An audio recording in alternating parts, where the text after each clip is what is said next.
Hey you all, Carpetbagger here, coming to you live from the south, more specifically Orlando, Florida, and even more specifically than that, we are in front of Dezerland. Now, from my understanding, this is, I've heard a lot of people pronounce it Dezerland, and I think I've called it Dezerland in the past. My understanding is it is Dezerland, although apparently sometimes the owner, Mr. Dezer, or Mr. Dezer, refers to it as Dezerland. So I guess it alternates. Currently, it's Dezerland.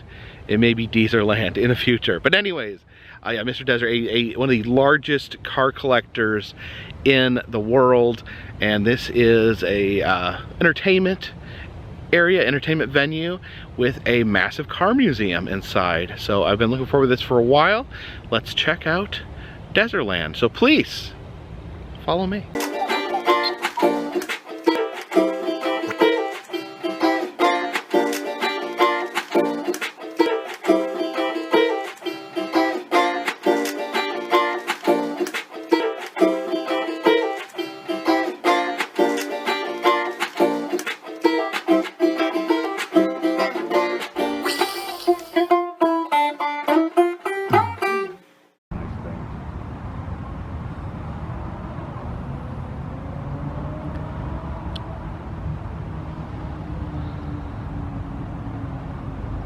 Got this James Bond mural on the side of the building, that iconic bullet scope there. You can see over here they have the martini, shaken, not stirred, and they have a cheeseburger. So Robert's gonna be our guide today, and look at this, he came prepared. It says Carpetbagger on his Crocs. Out here we have Tow Mater greeting us, and here's the other character in Cars. You know, the I can't remember. People keep telling me it's so glad you have so and so up front, and I can't remember the name of these two Peace vans. I think he was he voiced by George Carlin? Is that correct? Or it was either Carlin or it was Cheech and Chong or something. they were old hippie stoner vans. Yeah. Anyway, leave a comment in the comment section if you know this vehicle's name and who voiced him. So yeah, this place is a very expansive compound. I think we're going to start here in the Bond section. We have the Bond Lounge and the museum, and this bar here is set up around the tank from GoldenEye. This is a movie-used tank here being used as a bar. The Bond Museum here. Now I have a confession to make. Sure. I've never seen a James Bond movie. Really? So I'm gonna need your help here. Well, you've got there are 27 James Bond films. Oh man, that's a lot to catch up on. 25 canon, 2 non-canon. Okay. So, and you don't have to eat them all at one chunk because they're not. They are sequential, but they're not. What's the best one to start with? I always start at the beginning. I always start with 1962, Dr. No. This was the first canon James Bond film. The beginning of Sean Connery's career. Oh, and let me give you the formal introduction. Welcome to the James Bond experience here in Dezerland Park, Orlando. This is the largest private collection of screen-used James Bond vehicles and memorabilia in the world. Excellent. So what is it? Is this some sort of submarine or? No, this is the Dragon tank, or in German, the Drachenpanzer. This is one of the big villain vehicles. Convinced the natives that it was an actual dragon because it had flamethrowers out of the front, and they mainly used it at night. They tricked people into thinking it was a dragon. We have one of the cabin cruisers from Russia with Love, 1963, with the late Sir Sean Connery, aka Commander James Bond, up there in the pilot seat. And the figure is actually a wax figure formerly of the London Royal Wax Museum. He has hand-painted glass eyes and real human hair, and actually he has better hair than Sean Connery had during his entire Bond career. So I see up here, I've actually, as I said, I've not seen the movies, but I know that I've seen this scene where the woman is painted gold And found dead, I guess being painted gold will kill you? Actually, that's a myth that has been the whole thing about how you can suffocate from being painted. Yeah. Lest they leave that little patch on the back of your neck. That's actually not correct because you can still breathe out of your mouth and nose. That makes a lot of sense. Get a little perspective of the values of the collections here. In the main museum, we have a little over 1,000 vehicles on display, which are valued at around $100 million. But this exhibit, which is a mere 47 vehicles, is also valued at $100 million. Majority of that money is actually tied up in this car, which is the most valuable car in the entire This one right here, collection. the gray one? The 1964 Aston Martin DB5. One of the 3 cars used in Goldfinger. This is the one that Sean Connery drove that had the gadgets installed in it. Okay. And it is a functional car. These cars are functional. This car is priceless. And over here.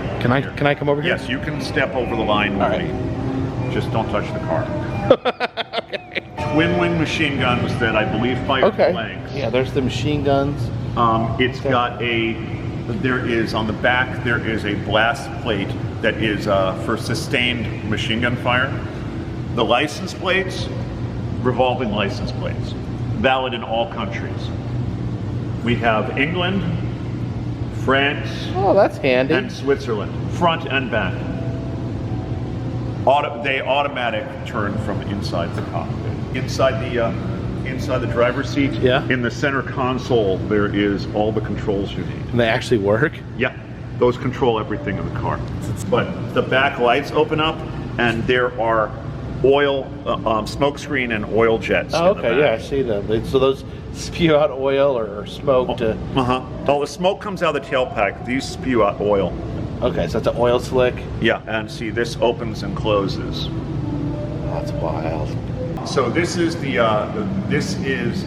Bell rocket pack from Thunderball. This is a real rocket pack, actually. It works? It works, but they did clever edit shots with Sean Connery because it only has a flight time of 20 seconds. So Sean Connery let himself be strapped to an actual rocket pack and shot in the air. And this is the James Bond that got married? He got married, and I'm not, since you've never seen a film, I'm not going to spoil, but... Spoiler alert, yeah, for a movie in 1969. Yeah, actually, it's a rather big spoiler involving his honeymoon. What's that over there? Is that like a giant diamond? Giant diamond, because diamonds are forever. Oh, and something you'll have to get used to in the earlier Bond films, and well, some of the later ones, really horrible puns. I think you can pretty I'm much afraid you caught me with more than my hands up. Yeah. Oh, okay, so they use innuendo. Lots of innuendo. Live and Let Die. My favorite Bond film. Oh, this is your favorite? Well, in my top 3. There's actually 2 of these black Glastrons chasing after Bond in a red Glastron.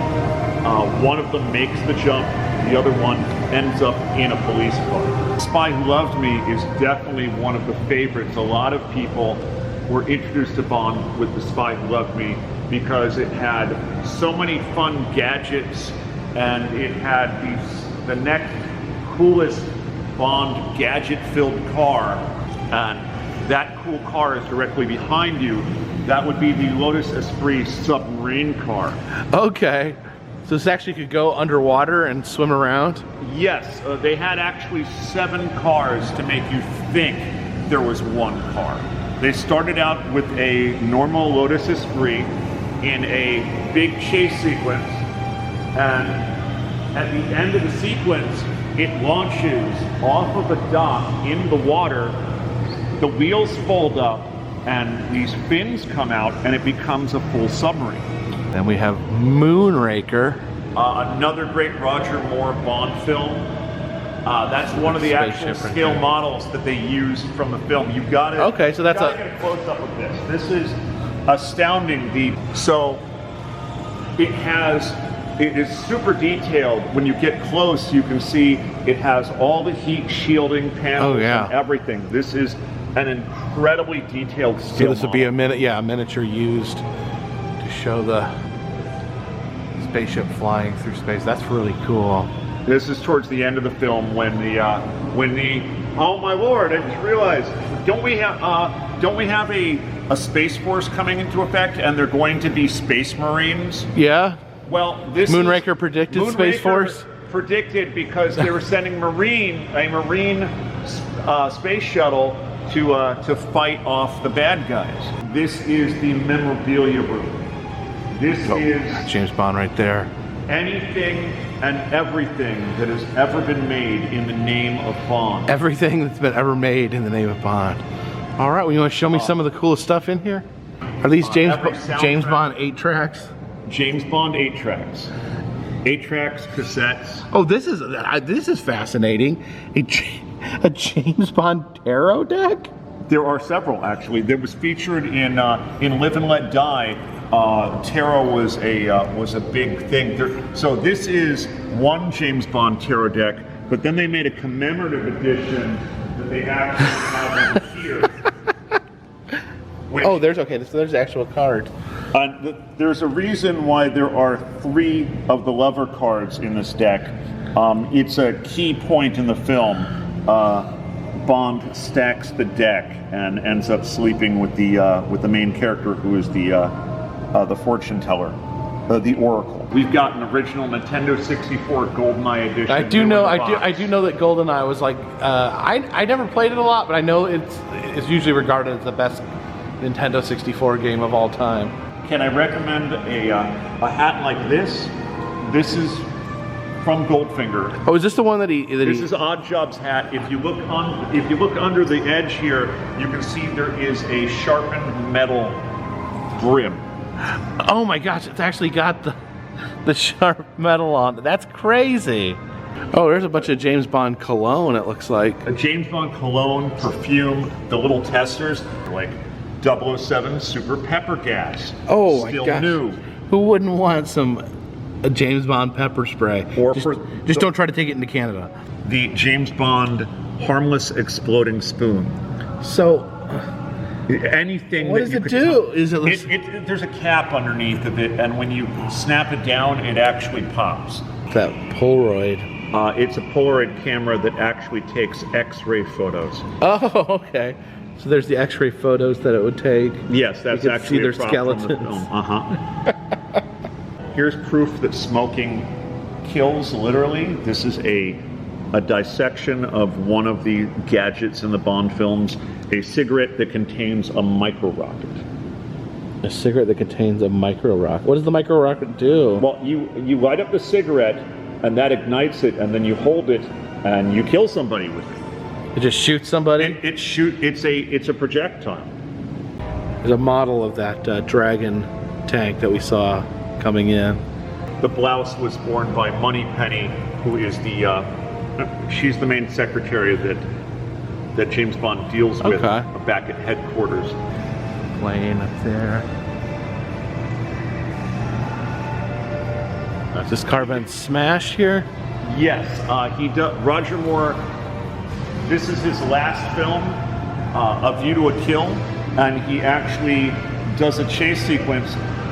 He steals a normal taxi, a Renault 11, and then in one part of the chase, the top gets sheared off in one piece, and then he cuts through traffic, and the back end of the car gets swiped off, and he finishes the chase in the front section of the car.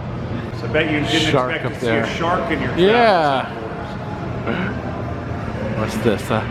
Wetsuit here from this License to Kill. This vehicle is actually a semi is from a License to Kill, and they do a number of stunts with this Kenmore semi. This particular one, they did a side wheelie. They got her up on 3 wheels. So these are all the more modern. Right. These are getting in. This is these are the Pierce Brosnan films, which the last Pierce Brosnan film was Die Another Day, 2002, and then it wasn't until 4 years later that we got Daniel Craig.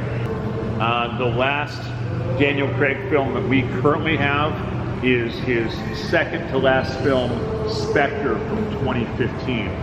So we exit the James Bond section. We see a "Goodbye, Mr. Bond" from Blofeld. This is the official James Bond throne over here. So now we're gonna head into the main auto museum here. This is the Spirit of Nemo car from the League of Extraordinary Gentlemen. League of Extraordinary Gentlemen. We were just in the James Bond section. Apparently, this is the movie that caused Sean Connery to give up making movies. Because he had such a horrible experience on the production. But it is a really cool car. Look at that. That is pretty amazing. So this is Captain Nemo's car? Yes. Awesome. His automobile. Oh, look how many tires it has. 6 tires, independent hydraulic suspension, was made out of 2 Cadillac limousines. Look at that. Look at that. That is so beautiful. We have a Bugs Bunny mobile here. It's like a giant carrot.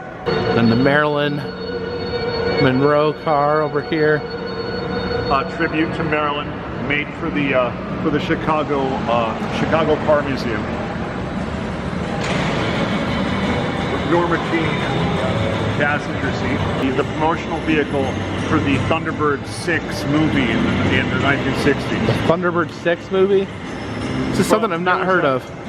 There was a British kiddie show. Is this the one with the weird puppets? Yes, with the scale marionettes. And this was in the movie? No, this was a promotional car. The actual because the actual one would be tiny for puppets. Tiny, but Jerry Anderson, who created the film and the kid series, he commissioned this full-size promotional vehicle. The Mystery Machine, of course, from Scooby-Doo, and a James Dean mobile. See, it's got James Dean's head there on the front. All right, looking down the hallway here. So how does this work? Where do we start? Well, normally people can go wherever the heck they want in here, but we have put out a suggested path. Okay. If you look at your feet. Oh, there we go. We'll follow these little footprints. These particular figures, and there are a handful of these wax figures in the museum. These are from the London Royal Wax Museum, formerly. And this Model T Ford is actually one of the cars that Laurel and Hardy actually used in their 30 productions. Oh, wow. This particular 1901 horseless carriage was not a production car. You actually ordered this out of a catalog. The Bonnie and Clyde death car, the very car that ended Bonnie and Clyde's illustrious bank robbing and cop killing career. This is, of course, a replica, as the original one is currently at Whiskey Pete's Casino in Primm, Nevada, which, as I understand it, is not currently open to the public because they still haven't reopened after pandemic. Oh, I didn't know that. That's sad. So after the unpleasantness. This little barbershop scene. You can see the child's barbershop chair is actually a little boat. That's pretty cute. It's a little amphicar, actually. It's a little amphicar. So it's a little boat. It's actually a child's pedal car. Okay, that has been mounted to a barber's chair. Very cool. All right, suddenly we're in a boat museum. Well, you know how I've mentioned that Mr. Dezer is a collector of collections. Yeah. Well, when he buys another museum, he gets all the paraphernalia and memorabilia that come with those museums. So somewhere along those lines, he picked up either a small boat museum or a museum of small boats. I don't know which is which. Who's this over here? Is this Humphrey Bogart? Bogart's Casablanca outfit. Look at his eyes. They are rather haunting. All right, in this boat here, we got a scurvy pirate at the helm. Well, our own Christine. It's not the actual Christine one. This is a Christine replica? Our Christine replica. The Tucker is a movie prop from the Jeff Bridges film, Tucker, the Man in His Dream. I don't think I've seen Tucker, a Man in His Dream. So we have a Who-mobile, this is a Grinch with Jim Carrey. So we driven by a Who in Whoville. And we have one of the original Black Beauty cars from the Green Hornet 1966 television series. Oh, wow.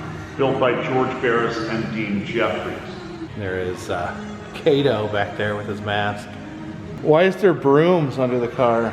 So is what the Green Hornet sometimes he would be chased by the bad guys, and he would lay down a green smoke screen, and then while the smoke cloud was activated, he would extend the brooms and then peel off into some secret tunnel or something.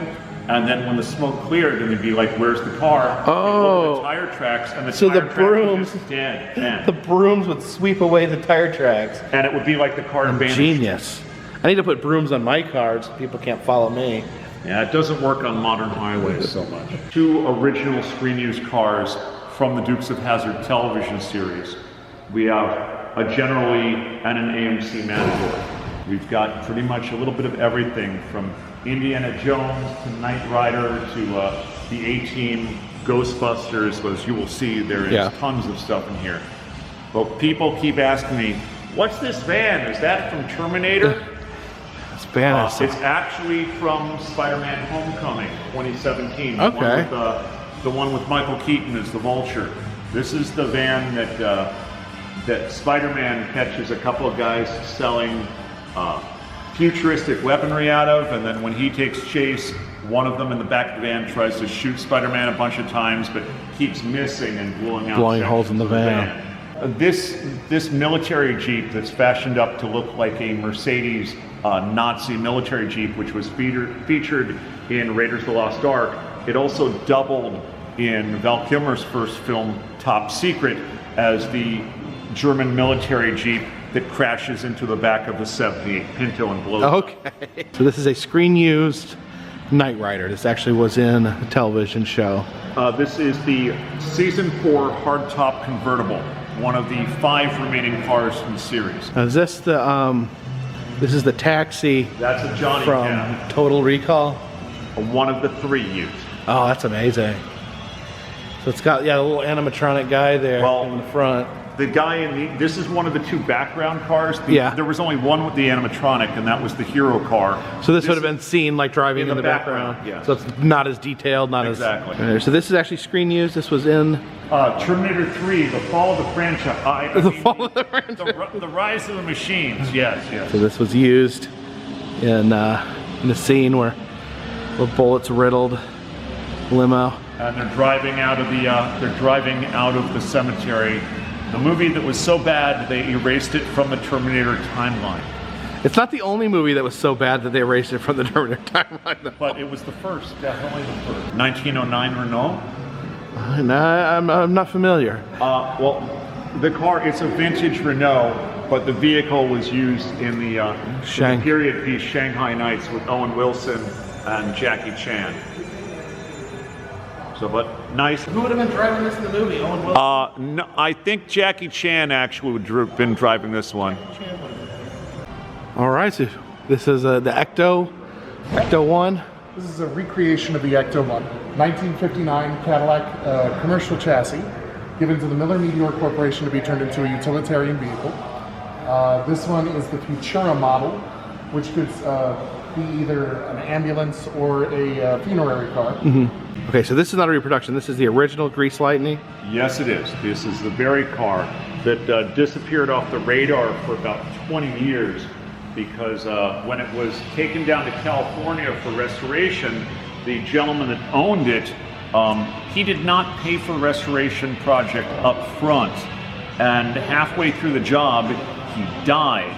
And oh no. Since there was not any payment for it, and no one in an emergency to sign over the deed to, they basically tarped it and put it in storage and forgot about it.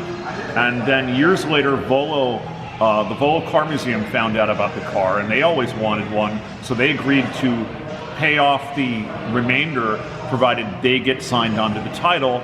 And then they had it for a number of years, but then they sold off a bunch of cars, and Mr. Dezer bought all of them, and now it's part of his collection. This would have been from the Inspector Gadget movie? Yes, the car, not the figure. The figure was a later creation, and it was not built as an Inspector Gadget.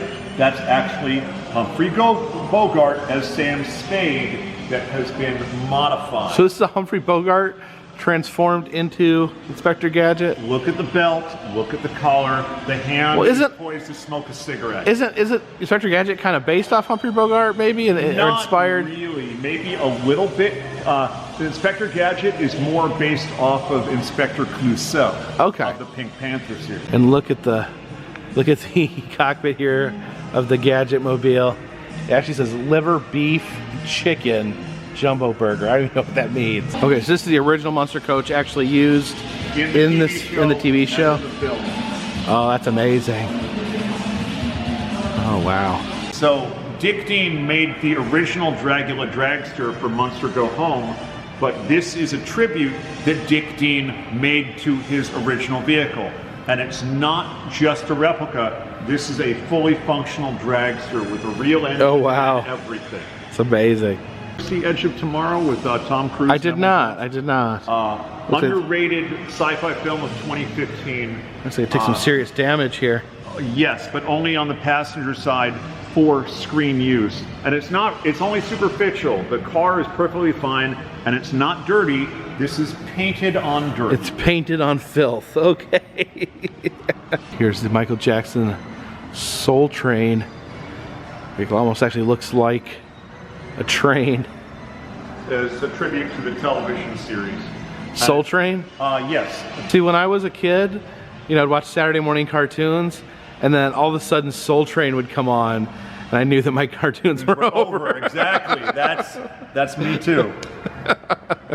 This is one of the chase vehicles from Austin Powers Goldmember. It's a Sparrow electric vehicle. There were about 25 of them in the final chase sequence.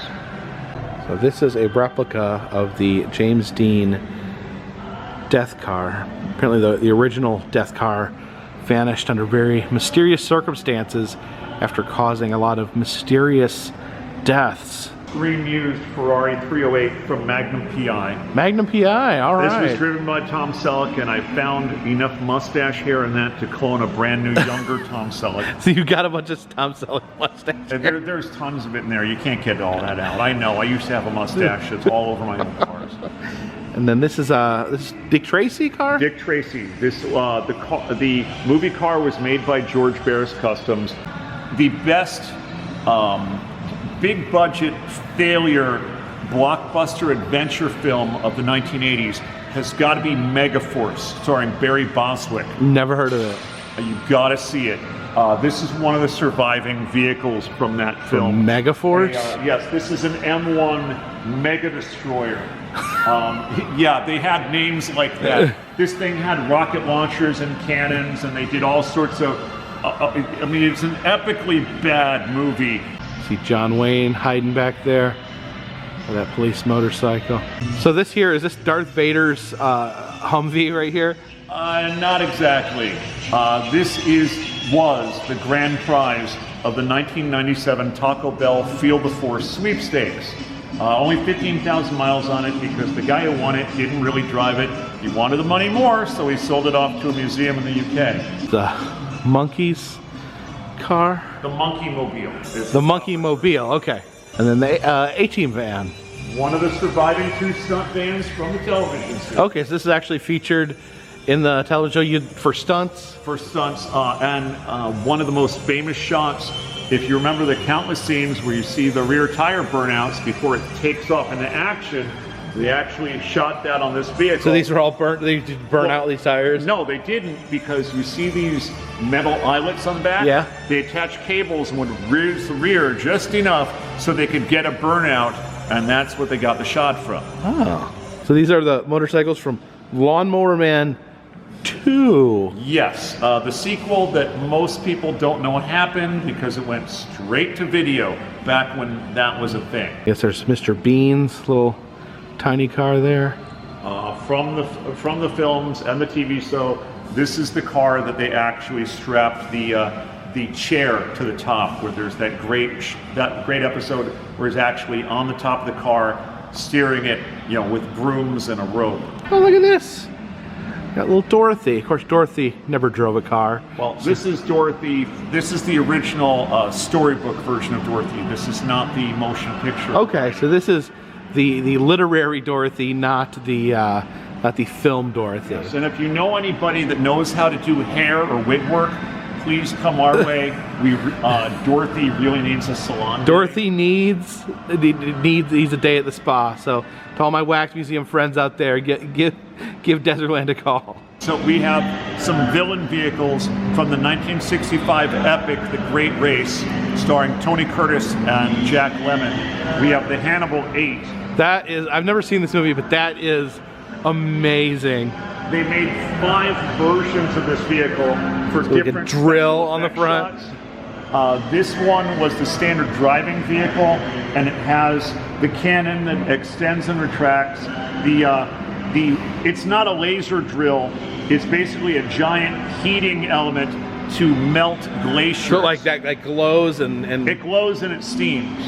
And there's a functional diesel smoke screen in the back. But my favorite bit is the horn still works. The horn still works.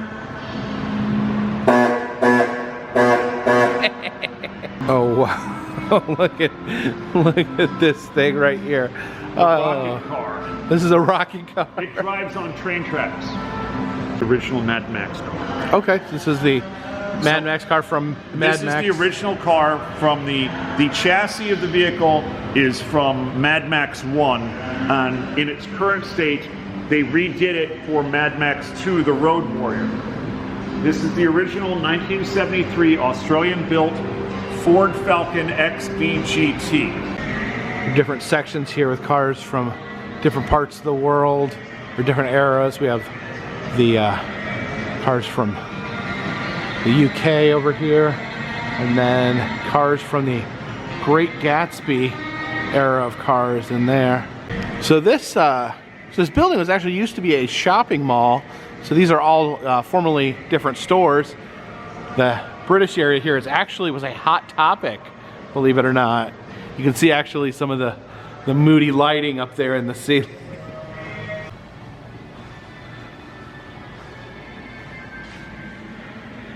The lady hanging out here with a carousel horse. Planet Euro, some German cars. You can see the German couple right there.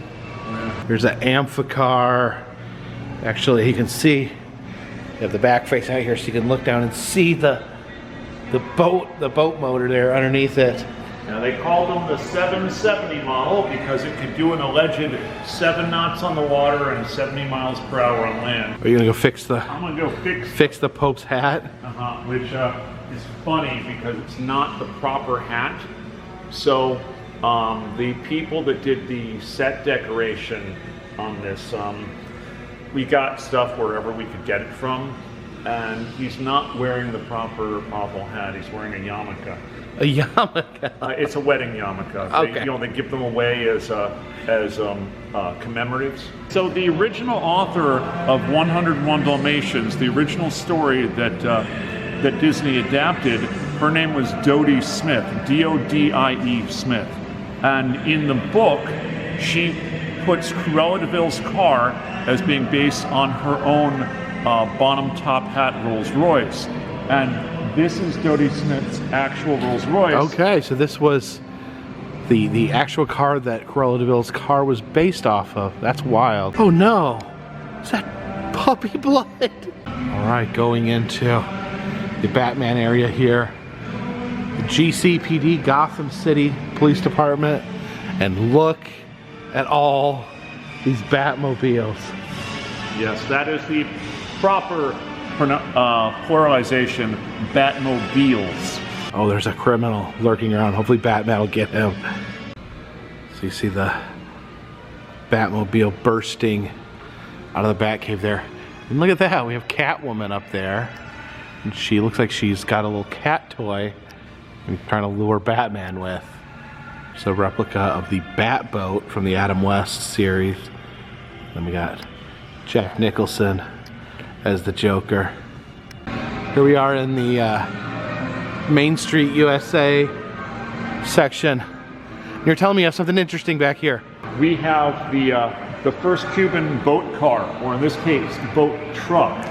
Oh, wow. The original one is featured up on the banner, was built by a Cuban gentleman named Louis Grass, who in 6 hours transformed his work truck into a seaworthy vessel. Wait a minute, it took him 6 hours? It was him and a couple friends that were all mechanics. So basically, it's just a truck, but they've like attached boat parts and floaties. And floaties made out of 55-gallon drums, and they attached a propeller to the drive shaft. Okay. That could lower down and engage and become a propeller. So he literally built this and then tried to just drive from Cuba to Key West. And they did it in 31 hours. 31 hours. 31 hours on sea. I spoke to a member of the Coast Guard crew that actually picked up the truck, and apparently they got a radio transmission saying, "Hey, we need you to check check something that was spotted south of Key West." And it's like, "Can you describe the vessel?" 51 Chevy pickup truck. So just imagine, like, what? Just imagine the Coast Guard off the coast of Key West encountering this, just a pickup truck driving across the ocean. And that's as they found it with the gentleman. Lewis was actually at the steering wheel, one hand on the wheel, one hand out the window, just like he was cruising down the street. But he did not make it? Well, they didn't make it. They were intercepted. That old Uncle Sam right there. Oh, this almost looks like a jail cell here. I wonder who's in jail. Oh, it's Pepe Le Pew. He's in jail. He's in jail for being culturally insensitive. So you're telling me these are from an old laser tag arena? Yeah, more like the older game before laser tag. It was called Photon, and these were target robots where they would sense you when you came into the area, and they had one laser gun in their hand which they would bring up to try to shoot you, but you had a couple seconds to nail them in the chest, and if you hit them, the actuators in the neck would pop their head up like a rock'em sock'em robot. That's great. Yeah, I think this one over here actually has a gun in his hand, so he would try to shoot you and you had to shoot him in the chest first and make his head pop off. R2-D2 wannabe. Yeah. This thing was controlled by whoever I guess was the manager of the laser tag place at the time, and this thing would roll out into the arena, and it had speakers on it, so it could play music, and you could use it as a in-game proxy. But if they needed to clear out a bottleneck in the arena, this thing would roll off, firing like warning alerts, and then this pylon would come out of the top, and it would basically splash the area full of infrared light, pretty much killing anybody. Oh my God, so little R2-D2 would roll in and just blow everyone up. And so you got a whole Flintstones section here. They're actually really cool. And they're from both Flintstones films. The first Flintstone film and the sequel, Viva Rock Vegas. There's the Bedrock Police Department. There's the Flintstones actual car. This one is known as Tree Bird.